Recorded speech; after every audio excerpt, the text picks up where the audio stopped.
Amém, aleluia. Que bom você ouvir isso, né? Segreda ao meu ouvido, tu tens um Salvador.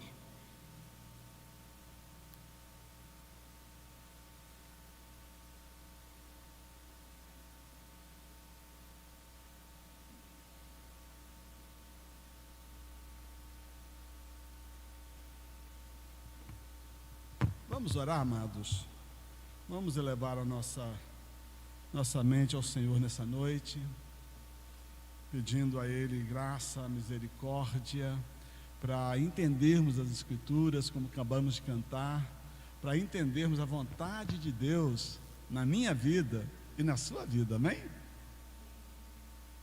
Pai maravilhoso, nós reunidos aqui nesta noite, ó Deus, nos curvamos, como cantamos em um dos hinos, ajoelhados, curvados, prostrados diante da Tua presença, ó Deus. Nós nos rendemos à Tua glória, ó Deus, porque não somos nada, não merecemos nada, mas sabemos que o Teu Santo Espírito alcança a nossa vida e nos granjeia com muitas bênçãos, ó Deus. Então colocamos as nossas vidas nas Tuas mãos, ó Deus, e queremos ouvir a Tua palavra, queremos ouvir o Teu toque, Senhor, em nossas vidas, em o nome de Jesus, amém. Então hoje nós vamos continuar, né? Hoje é o nosso segundo encontro de muitos, eu não sei quantos serão não, eu não contei ainda não, mas no meu projeto é até na última quinta-feira de novembro, né? Que é o dia de ação de graças, né? Então até lá nós vamos estar falando desses encontros com Jesus, né? Encontros maravilhosos, às vezes encontros questionadores, às vezes encontros que mudam vida, às vezes encontros em que as pessoas vão tristes para casa porque não querem mudar a vida. Então nem todo encontro com Jesus é um encontro transformador, mas todo encontro com Jesus é um encontro questionador. É impossível encontrar com Jesus e não ser questionado, né? Em um dos momentos a gente vai estar falando do jovem rico, né? Só para você entender que nem todo encontro com Jesus é um encontro transformador. O jovem rico disse que queria ter a vida eterna, mas quando Jesus fez a proposta para ele, ele foi embora triste, porque não podia abrir mão das suas riquezas. Então ele teve um encontro com Jesus, mas não foi um encontro transformador.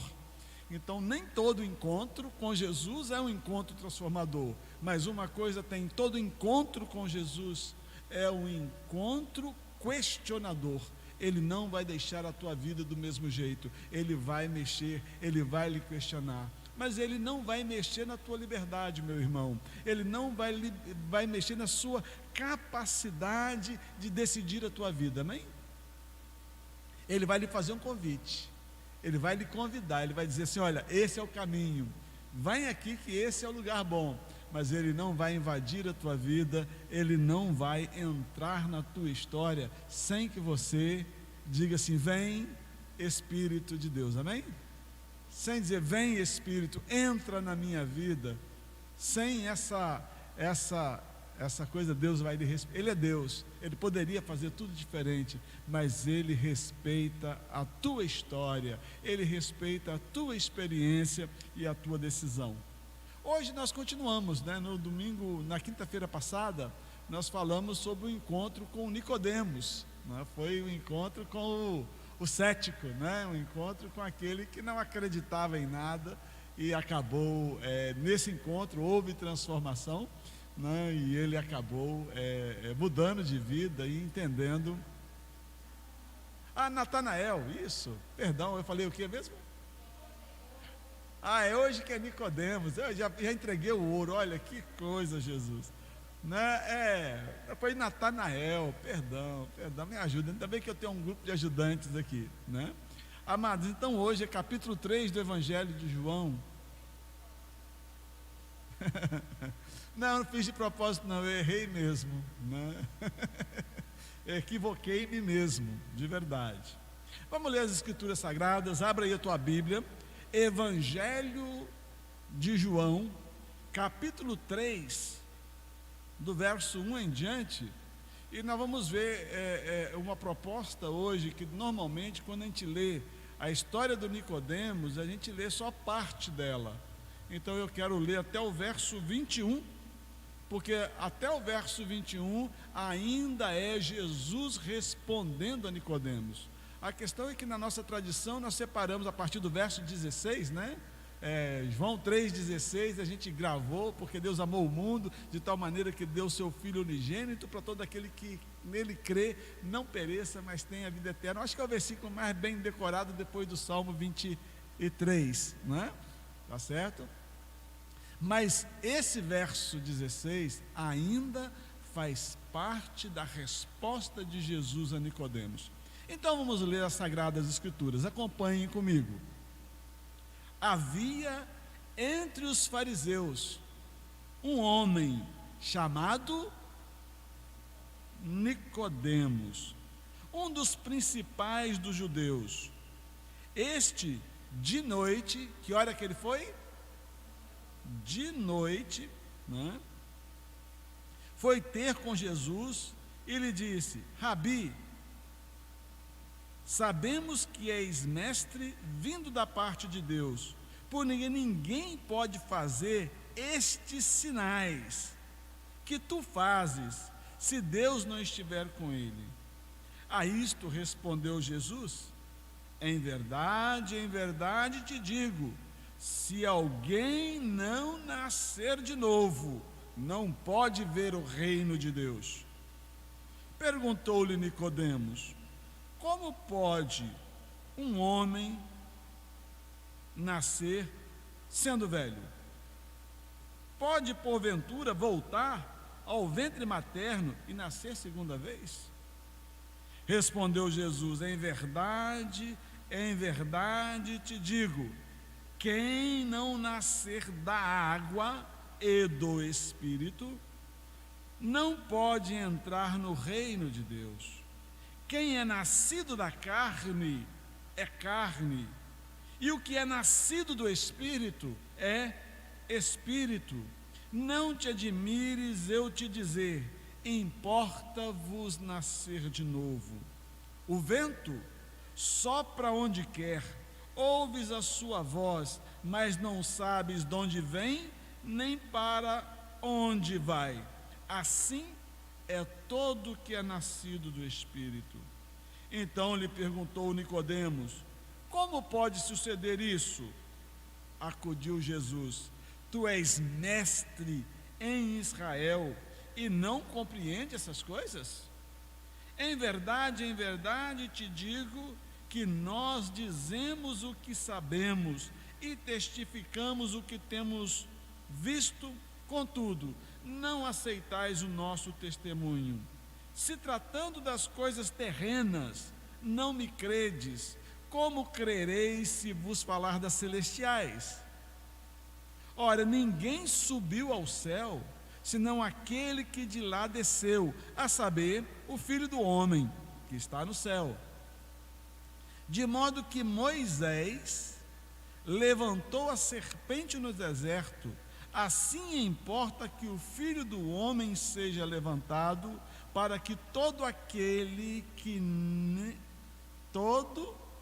o que nele crê tenha a vida eterna. Porque Deus amou o mundo de tal maneira que deu seu Filho unigênito, para que todo aquele que nele crê não pereça, mas tenha a vida eterna. Está aqui a Bíblia que eu decorei, né? Porquanto Deus enviou seu Filho ao mundo, não para que julgasse o mundo, mas para que o mundo fosse salvo por ele. Quem nele crê não é julgado, o que não crê já está julgado, porquanto não crê no nome do unigênito Filho de Deus. O julgamento é esse, que a luz veio ao mundo, e os homens amaram mais as trevas do que a luz, porque as suas obras eram más. Pois todo aquele que pratica o mal aborrece a luz e não chega para a luz, a fim de não serem arguídas as suas obras. Quem pratica a verdade aproxima-se da luz, a fim de que as suas obras sejam manifestas, porque feitas em Deus. Palavra do Senhor, amém? Amém, igreja? Queridos, hoje eu quero falar o encontro com um intelectual. Você viu ao longo da nossa leitura, Jesus vai dizer para Nicodemos assim: tu és mestre tu és mestre em Israel, né? E perceba então, por isso, vamos falar das formas de adoração. Vamos entrar um pouquinho e entender como é que nós podemos, de fato, ter um encontro com Jesus e esse encontro ser transformador, né? Se não me engano, quando a gente fala de intelectualidade, né? Me lembra que em muitos ambientes que a gente está, a gente começa chegando pelos títulos, né?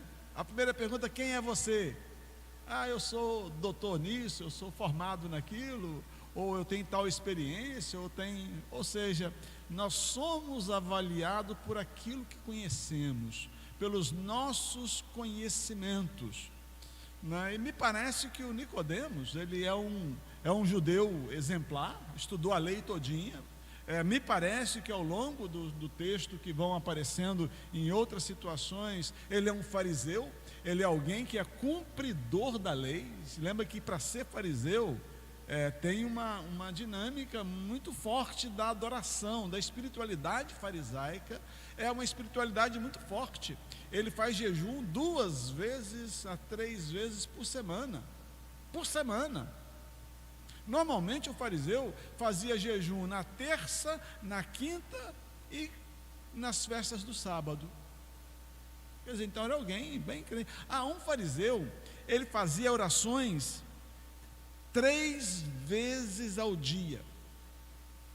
Quando ele levantava, ele tinha uma prece que ele rezava, né? E ao meio-dia ele tinha outra prece, e no final da tarde, às 5h35 e pouco da tarde, quando o dia estava morrendo, ele tinha uma outra prece. Ele fazia 3 dias de oração, 3 orações, 3 momentos de suas orações ao longo do dia. Olha que era alguém que tinha uma adoração.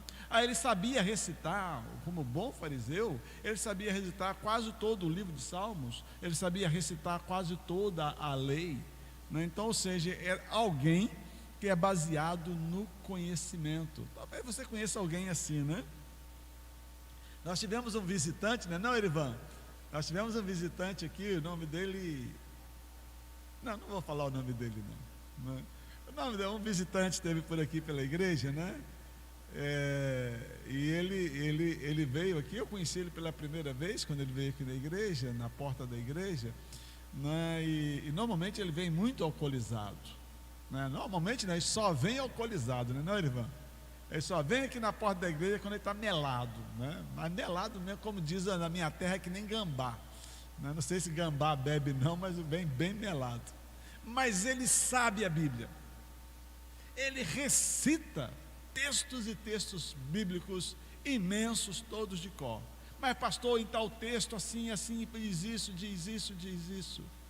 Então eu quero a primeira coisa que eu quero dizer a você bem claro hoje, né, é que talvez nós tenhamos errado ao longo do caminho com essa coisa do conhecimento para chegar a Deus. Ou seja, às vezes nós necessitamos e achamos que aquele que sabe a doutrina correta é que tem acesso a Deus, né? E aí você começa dizendo assim: não, mas o pastor é mais crente do que eu. Você já pensou isso alguma vez? A pastora é mais crente do que eu, ela sabe a Bíblia, conhecimento, né? Ela sabe fazer oração. E eu assim: mas fulano é muito mais crente do que eu, porque ele sabe fazer orações bonitas, né? Então eu quero hoje dizer a você que é esse encontro que Jesus tem hoje com o Nicodemos. É o encontro com aquele que é do conhecimento, que é intelectualizado. E eu digo que hoje eu me sinto muito no papel de Nicodemos, porque gosto da leitura, gosto de estudar, e às vezes me prendo muito no conhecimento. Às vezes eu acho que eu preciso ter o conhecimento correto para ter acesso a Deus. Então assim, eu quero hoje quebrar um pouquinho com a leitura do Nicodemos, o encontro de Jesus com o intelectual e como Jesus questiona esse intelectual, né? E infelizmente, assim como no jovem rico, né, também nós não temos o resultado do encontro de Nicodemos. Nós não temos aqui o Nicodemos assim como o Natanael, né, que sei que tu és, uma profissão de fé lindíssima. Então o encontro com Nicodemos é um encontro para a gente aprender, mas é para a gente executar. Então vamos lá, Primeira coisa que você tem aqui, olha, chamado Nicodemo, um dos principais do judeu, este de noite. Amém? Está aí na sua Bíblia assim, de noite? Né? De noite foi ter com Jesus. Olha, então a primeira coisa que eu tenho aí, esse de noite. Por que Nicodemos vai ver Jesus de noite? Né? A primeira coisa muito importante na intelectualidade, né, do intelectual, a gente brincava isso com a franga, né? Ele tem uma voz interna muito grande, e assim, eu vou lá de dia, vão me ver lá falando com esse Jesus aí, vamos lá me ver com esse cara que estão dizendo que é o rabino aí, ele está sendo mal falado, e se eles me verem,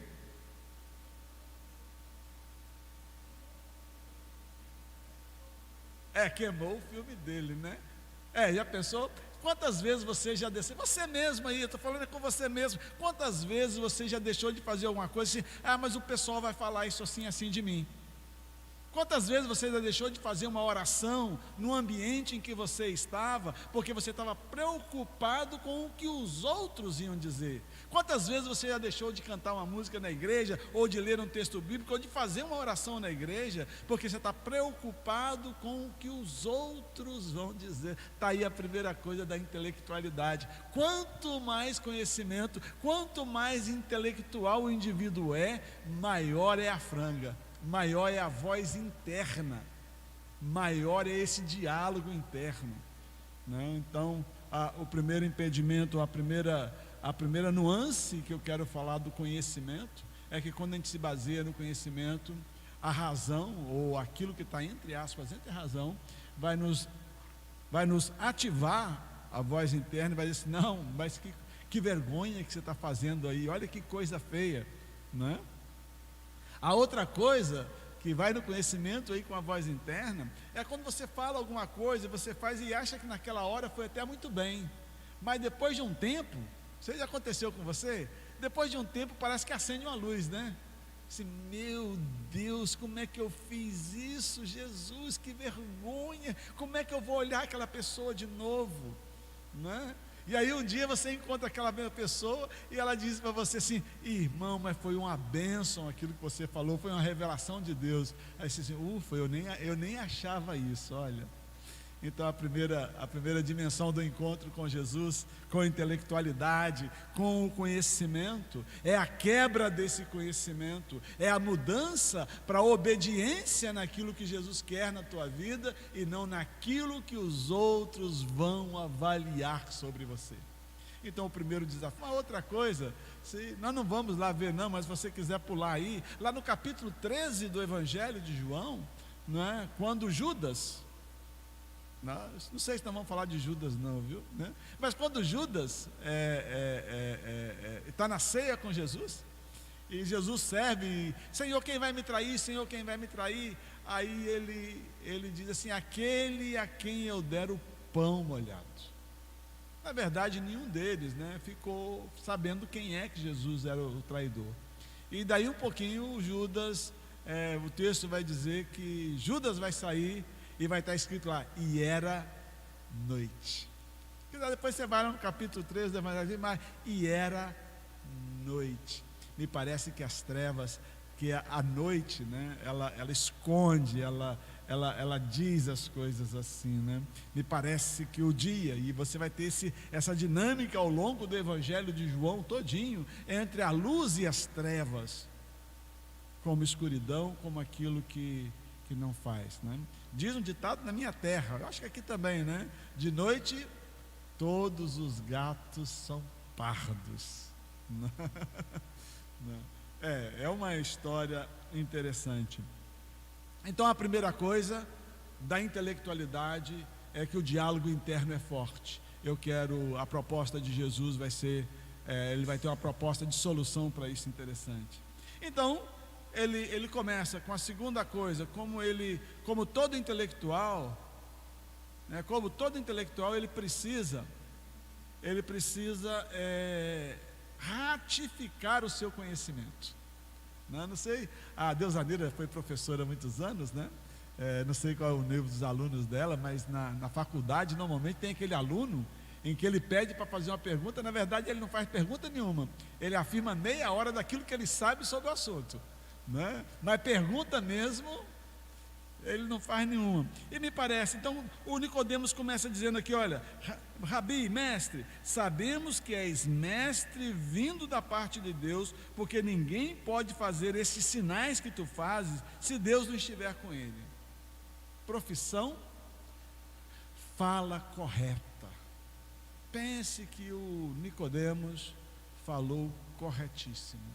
A diferença é que tem uma distância, na intelectualidade tem uma distância em que, se você pudesse brincar, né, com o corpo humano, que a parte que fosse mais exaltada é que mais crescesse. O intelectual teria uma cabeça que o corpo não aguentaria, né? A cabeça seria grandona e o corpo pequenininho, porque normalmente aquilo que está na mente não desce para o coração. Aquilo que está na mente não torna-se em ação nas mãos. Então ele faz a profissão, ele sabe correto, ele recita correto, não é? Lembro de pessoas na minha infância, hoje a gente não tem tanta a ênfase no catecismo de Westminster, né? Mas na minha infância a gente tinha para fazer profissão de fé, tinha que estar decorado, ficava em pé na frente, no dia da escola dominical, ficava em pé na frente da mesa, igual está aqui, olha, o pastor ou alguma autoridade, algum conselheiro da igreja,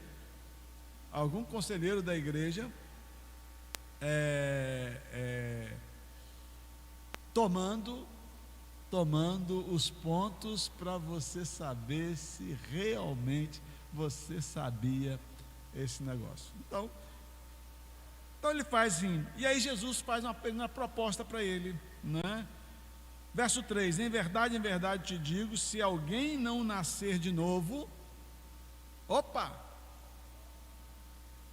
nascer de novo, olha que isso deu um tilt na cabeça do Nicodemos, saiu da caixinha, saiu de tudo aquilo que o Nicodemos conhecia. Nascer de novo, como é que pode, Senhor, nascer de novo, sendo eu um homem velho? Olha como é que o Nicodemos, com toda a intelectualidade, como que o intelectual ele não tem a capacidade, quando você torna a coisa cognitiva, você não tem capacidade de entender a profundidade da teologia envolvida. Olha que então ele diz, olha, Nicodemos, é necessário nascer de novo. Nicodemos, Senhor, como é que pode? Nicodemos devia ter 1,70 m mais ou menos, um bom judeu, devia ser que nem eu mais ou menos assim, pesar uns 70, 80, 90, 80, 90, né? 70 foi o tempo, só antes de eu casar, né? Quando eu casei eu pesava 68, nunca mais. Também passava fome, né? Depois já foi sustentar, não ficou gordinho, né? Então ele fica pensando assim, como pode, Senhor? Como pode, Senhor, um homem feito como eu, com 80, 90 quilos, voltar ao ventre da minha mãe? Quer dizer, o que é que o Nicodemos entendeu? Nicodemos entendeu literalmente. Ele disse, não, nascer de novo, entra de novo no útero da mãe e agora nasce outra vez, né? Um processo de rebirth, né? Renascimento. Então Jesus disse, olha Nicodemos, e aí agora Jesus entra naquilo que é o verdadeiro conhecimento. Jesus entra naquilo que é profundamente o nascer de novo, que é um conceito que o Nicodemos não podia entender. A fé é um conceito em que a intelectualidade não pode entender. Fé é mistério, e quando a fé é mistério, meu irmão, não dá para explicar. Só pode abrir o coração e deixar Jesus entrar. Não dá para explicar o processo. Sobe 2 passos, desce 2 passos, vira para a direita, pega a porta. Não dá para ser assim, né? O Nicodemos entendeu literalmente, como intelectual. Ele foi para a cognição e disse, não, Senhor, para nascer de novo eu tenho que entrar no ventre da minha mãe para nascer novamente. Jesus disse, olha, deixa eu falar para você, em verdade te digo, quem não nascer da água e do Espírito não pode entrar no reino de Deus. Olha, Jesus amenizou. nascer de novo, né? O Nicodemos não entendeu nada. Aí Jesus disse assim: bom, tu és intelectual, tu és mestre em Israel e não entendeu, então deixa eu mudar a palavra. Quem não nascer da água e do Espírito, de que Jesus está falando? Isso mesmo que você pensou, Jesus está falando do batismo. Onde é que está a água e o Espírito junto? É no batismo. Quem não nascer de novo, quem não for batizado, não tem acesso no reino de Deus. Não é intelectualidade, não é recitar, né? Se tem uma coisa que, enquanto eu teólogo, professor do Seminário Teológico de Fortaleza, né, eu bati muito e briguei muito e falei muito e acabei falando sozinho, né, foi contra a teologia da recitação. Ou seja, grande parte dos nossos pastores, grande parte de nós líderes, aprendemos a decorar a fé correta, mas não aprendemos a experimentar o enchimento do Espírito. E a Bíblia vai dizer que a letra sem o Espírito é morta. Então Jesus disse: olha, Nicodemos, já que você não entendeu nascer de novo, deixa eu falar com você. Aquele que não nascer da água e do Espírito não pode entrar no reino de Deus. Bom, eu acho que nesse momento Nicodemos também continuou tiltado, porque ele continuou sem entender. No judaísmo não tem batismo, não tem essa coisa de batizar com a água e receber o Espírito, não tem isso. Então o Nicodemos fica mais uma vez sem entender, e Jesus imediatamente vai dizer: olha, deixa eu explicar para você mais devagarzinho, deixa eu te ensinar um pouquinho, vem como se fosse um bebê, pega na minha mão que eu vou te ensinar passo por passo. O que é nascido da carne. Pronto, agora ele começou a explicar, ele começou a separar os dois tempos. O que é nascido da carne é carne. Então você é carne, você é nascido da sua mãe, né? Eu estou no desafio agora, eu estou estudando. Jesus, ajudai-me, Senhor. Como é que o Senhor fez uma coisa tão bonita e tão complexa, né? Nós estamos estudando genética molecular, né? Pronto, o cromossomo que divide não sei quantas mil partes, a coisa todinha. Ou seja, quando você tem 46, se você é normal, né? Tem 46 cromossomos, porque tem anomalias. Mas tem 46 cromossomos, 23 da tua mãe e 23 do teu pai, né? Dividido igualitariamente para não ter briga, né? Que é mais do pai ou mais da mãe, 23 para cada um, e carrega um código genético, a cor do cabelo que você tem, a cor dos olhos, o seu genótipo, a sua forma, a sua gordurinha, a sua magreza, o seu biotipo, tudo isso já está guardadinho lá no DNA, que vai fazer esse cruzamento. Então o que é nascido da carne é carne. É isso que Jesus está dizendo: olha, você é biologicamente filho do teu pai, você é biologicamente filho da tua mãe, você é biologicamente filho dessa hereditariedade consecutiva. E isso é uma coisa. Mas ele vai separar, ele vai dizer a outra coisa: olha, o vento sopra onde quer, ouves a sua voz, mas não sabe de onde vem. Aleluia. Nem para onde. Assim é todo que nascido do Espírito. Ou seja, Jesus separou.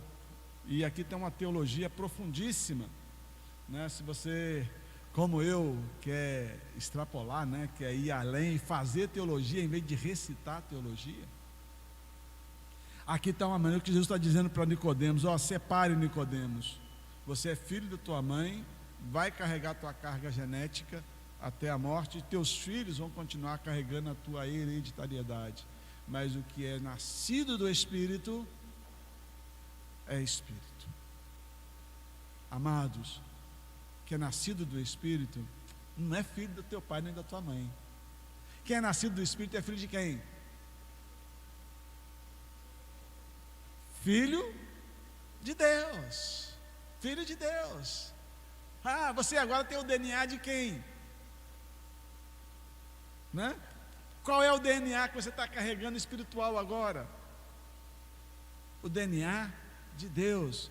Vós, se você voltar comigo no capítulo 1 do Evangelho de João, né, vai dizer que Deus nos recebeu como filhos quando nós abrimos o coração e aceitamos a Jesus. Mas isso é difícil para quem é intelectual. Ele quer a comprovação, ele quer as 5 provas irrefutáveis da existência de Deus.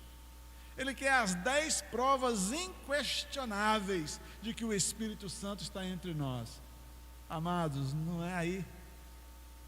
Você pode até arranjar resposta para todas essas provas inquestionáveis. A teologia vai recitar e vai dizer muitas dessas provas. Mas enquanto você pode decorar e pode sabê-las de cor, que nem o nosso visitante lá do portão, não é não, Erivan? Pode até saber de cor, mas se você não experimentou, se você não abriu a tua vida, se você não permitiu que esse Espírito entre, não faz diferença. Você vai continuar sendo a mesma pessoa, só que em uma coisa, agora enganado. Você acha que está no reino de Deus, mas não está. Por isso a Bíblia vai falar do joio e do trigo, né? Tem joio e tem trigo, e o que é pior nessa história, o que dói meu coração, né? Eu não sei, eu não sou a pessoa para designar quem é joio e quem é trigo, amém? É só você pode dizer, mas tem muito joio que se acha trigo. Ninguém se acha joio, todo mundo se acha trigo. Tem uma igreja aqui em Fortaleza, né? Eu às vezes fico rindo, com todo respeito ao trabalho, ao ministério deles, eles fazem um bom trabalho, até admiro o trabalho deles, mas eles puseram o nome na igreja de 100% trigo. É o nome da igreja, 100% trigo, né? Eu só perguntei para uma das pessoas da igreja uma vez, mas vem cá, no Evangelho não diz que o trigo e o joio estavam juntos, né? Que Jesus só ia separar na vinda, por não correr risco de arrancar algum trigo, né? Como se fosse joio. Aí, não, pastor, é só o nome da igreja. Eu falei, tá bom, tá tranquilo, tá de boa. E aí Jesus começa a separar, e Jesus separou agora, ele disse, olha, Nicodemos, o que é da carne é filho da carne e morre na carne, o que é espírito é filho do espírito e vai para onde quiser e é eterno. A carne é finita e morre, o que é espírito é eterno e continua. E como é que ele vai dizer isso? Ele vai dizer assim, olha, tu é mestre e ainda não compreende essas coisas. Nós testificamos daquilo que entendemos, falamos das coisas terrenas. Ele falou do novo nascimento. Você não entendeu? Se eu falasse das coisas celestiais, aí você ficaria. E aí ele começa a falar das coisas celestiais. Ele disse, olha, o que desceu do céu é o Filho do Homem que está aqui, né? E do modo, se você tem que guardar na tua Bíblia aí, o verso 14. E do mesmo modo que Moisés levantou a serpente no deserto, assim importa que o Filho do Homem seja levantado e que todo o que nele crê tenha a vida eterna. O que é que ele está lembrando aqui? Ele está trazendo, ele está no chão, ele está trazendo de novo, ele está trazendo o conhecimento que Nicodemos tinha. Nicodemos era versado na lei de Israel. Quando foi? Durante o evento do deserto, houve um dia em que Deus deu uma praga de serpentes, e a serpente matou muita gente. Aí Deus disse para Moisés, Senhor, vai matar o povo todo a serpente. O povo tinha pecado e Deus soltou a serpente para pegar o povo. E aí Deus manda Moisés fazer uma serpente, que mais tarde na história de Israel vai virar motivo de idolatria. Mas Moisés ia levantar a serpente, todo aquele que olhasse para a serpente ficaria curado da serpente de bronze, né? Todo aquele que olhasse para a serpente ficaria curado da picada da serpente. Novamente Jesus agora usou da literalidade e da simbologia. Novamente ele usou um fato histórico de Israel, onde que Jesus levanta a cobra e as pessoas ficam curadas do veneno. E agora ele usa isso simbolicamente, da mesma maneira em que a cobra foi levantada pela mão de Moisés, importa que o Filho do Homem seja levantado. Onde é que Jesus foi levantado? Na cruz. Na cruz. Então agora novamente ele está dizendo para Nicodemos: Nicodemos, olha, você não entendeu ainda, mas olha, vou subir na cruz, e todo aquele que olhar para a cruz vai ser curado da picada da serpente. Só que a serpente está se referindo à serpente do Éden, a serpente do pecado, não é a cobra de verdade. Amado, para receber Jesus tem que olhar para onde? Para a cruz de Cristo. Eu estou lendo um livro em que ele separa dois tipos de teologia. Ele divide a teologia todinha em dois tipos de teologia. Ele chama de teologia da glória e teologia da cruz. E ele diz que a teologia da glória está fazendo muito sucesso nas igrejas. E às vezes eu até me achei pregando o sermão da teologia da glória também, né? E ele diz assim: olha, venha, cure o seu problema, cure o seu defeito, cure o seu problema, ora, Senhor, pela bênção, Senhor, eu quero um carro novo, Senhor. E aí ele fala assim: isso é teologia da glória, porque tudo eu quero está sendo glorificado eu, não Deus. Eu quero ter o carro novo, eu quero a casa nova, eu quero tudo isso. Mas ele está dizendo assim: olha, a teologia da cruz é aquela que sai ao encontro de Jesus. E ele traz isso de uma maneira muito profunda, porque ele diz assim: Jesus está indo para Jerusalém, e os discípulos estão animados, porque Jerusalém é o lugar da glória. Aquele que queria ser rei, aquele que queria fazer sucesso, ia fazer sucesso em Jerusalém. E quando Jesus começa a caminhada em direção a Jerusalém, os discípulos ficam animados. É agora, Jesus vai fazer uma entrada triunfal em Jerusalém, e aí ele vai dominar, ele vai ficar rei, ele vai reinar, ele vai fazer tudo, e eles estão animados com essa teologia da glória.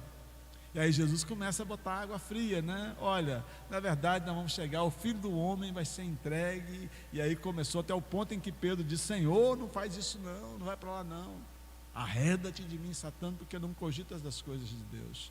Amados, e aí quando Jesus entra em Jerusalém montado num jumento, eu imagino, só eu imagino, tá bom? É minha isso aqui, não está na Bíblia não. A Bíblia diz que eles iam atrás cantando Hosana, Hosana ao filho de Davi. Mas eu acho que na verdade ele estava esperando a qualquer momento, e era a proposta do Judas, né? É que a qualquer momento Jesus desceria os seus exércitos do céu, os seus poderes, e eliminaria o inimigo. E quando Jesus morre na sexta-feira, pendurado no madeiro, na cruz, foi o maior derrota para os discípulos. Amados, importa que o Filho do Homem seja levantado, e todo aquele que olhar para ele vai fazer o quê? Vai ser curado, amém? Vai ser curado. Por quê? E ele continua dizendo: é aqui que eu peguei diferente, aqui que eu te proponho, porque esses outros versículos que eu li também continuam na resposta de Nicodemos. Nicodemos não tinha entendido ainda, e olha, ele começa a falar: olha, Nicodemos, por que esse olhar na cruz vai resolver? Por uma única coisa, que é o que simboliza a santificação, é o amor. Se a salvação, a justificação é pela fé, conforme dizem Efésios. Se a glorificação é pela esperança, é pelo que eu espero, a santificação é pelo amor. Amai-vos uns aos outros como eu vos amei. Palavra do Senhor, amém?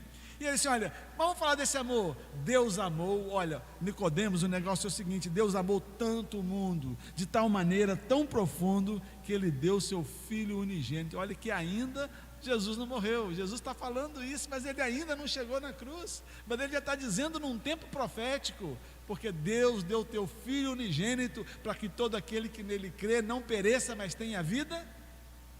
Opa, voltamos ao novo nascimento, concorda comigo? Está vendo aí? Voltamos ao nascer de novo, voltamos ao batismo na água e no Espírito, voltamos de novo. Porque todo aquele, né, que crê será salvo e terá a vida eterna. Porquanto Deus enviou ao mundo, não para que julgasse o mundo, mas para que o mundo fosse salvo por ele. Quem nele crê não é julgado, o que não crê já está julgado. Verso 21, lá no final: quem pratica a verdade aproxima-se da luz, a fim de que suas obras sejam manifestas, porque feitas em Deus. Aqui no verso 21, ele está respondendo ao Nicodemos, lá no verso 2, de noite. E agora ele está dizendo que aquele que está na luz, vem para a luz, para que as suas obras sejam manifestas. Olha que coisa interessante. Então hoje o meu desafio com você é entender que não é intelectualidade, não é a recitar a fé correta, não é recitar textos bíblicos longamente, é colocar a vida, é nascer de novo, é permitir que da água e do Espírito hajam a nova maneira de ser. Eu sei como é que é isso? Sei não. O vento vem de onde vai, não sei para onde. Eu sei que esses dias tem ventado muito, né? Lá em casa mesmo, às vezes está batendo porta, os ventos estão bem fortes. Eu sei de onde o vento vem, eu sei para onde o vento vai. Assim é todo aquele que é nascido do Espírito. Meu último desafio na mudança da intelectualidade é a disponibilidade da obediência. Quanto mais intelectual, mais enrijecido. Quanto mais intelectual, mais difícil de obedecer. Quanto mais intelectual, mais difícil de aceitar mudanças. Parece que a intelectualidade enrijece. E agora diz assim: aquele que é nascido do Espírito é como o vento, não sabe de onde vem, nem para onde vai. Desafio da missão, desafio de servir ao Senhor, não aonde eu quero, não como eu quero, mas é o desafio de deixar o Senhor e dizer assim: olha, o vento vem, vai, eu não sei para onde. Assim, está assim na tua Bíblia aí? Assim é todo aquele que é nascido com o Espírito. Ou seja, não sabe de onde vem. Quem é nascido do Espírito, como é que é? Não sabe de onde vem e nem sabe para onde vai, mas sabe de uma coisa: nasceu de novo, está sendo obediente. Finalizando uma historinha, né? Historinha mesmo de seminário, né? De seminarista, essas coisas assim. Tem muita historinha que às vezes bem interessante. Mas conta-se que um certo seminarista, ele foi convidado para pregar numa das congregações da periferia da cidade, né? E ele marcou o culto, era 6h30, né? E combinou, o presbítero que dirigia o trabalho lá, uma pessoa muito simples, uma pessoa bem simples mesmo, né? E ele combinou com o seminarista, e o seminarista combinou de chegar lá às 18h30, e deu 18h30 e nada do seminarista. Como o presbítero era assim que nem o Erivan, era gente assim, tal, dos inários, né? Abriu o inário e começou a cantar. E canta um hino, e canta outro hino, e faz uma oração, e faz outra oração, e canta mais um hino. E aí deu 7h aí, nada do seminarista. Cantamos mais uma vez, mais uma rodada de música. Canta mais uma música, canta mais um hino, canta mais uma oração, etc. Aí quando chegou 7h20, mais ou menos, assim, está muito atrasado, não dá mais. Amados, vamos abrir aqui a Bíblia. O presbítero muito simples abriu a Bíblia lá em Apocalipse, onde Jesus disse: eu sou o alfa e o ômega. Eu sou o alfa e o ômega. Fechou, olha, Jesus disse: eu sou o alfa e o ômega. Ele começou a dizer assim: olha, alfa, meus amados. Naquela época, não sei se você conhece, mas tinha um caminhãozão chamado Fenemê, né, que era alfa, né? E ele era assim, grandão, né, carregava peso, mas era lento, era devagar, e ele tinha que bater de guti, mas ia embora. E ele disse: Jesus é assim, meu amado, é que nem o caminhãozão, que nem o alfa. Jesus tem o tempo dele, vai no tempo dele, mas pode voltar qualquer carga que ele leva, Pode botar qualquer problema para Jesus, que Jesus resolve, porque ele é forte que nem um alfa. Olha que coisa bacana. E ômega, né? Aí ele enfiou a mão no bolso, puxou. Eu também tenho um desse, viu? Guardado da herança do meu pai, né? Enfiou a mão no bolso, puxou aquele da correntinha, um ômega chamado Omega Patek, né?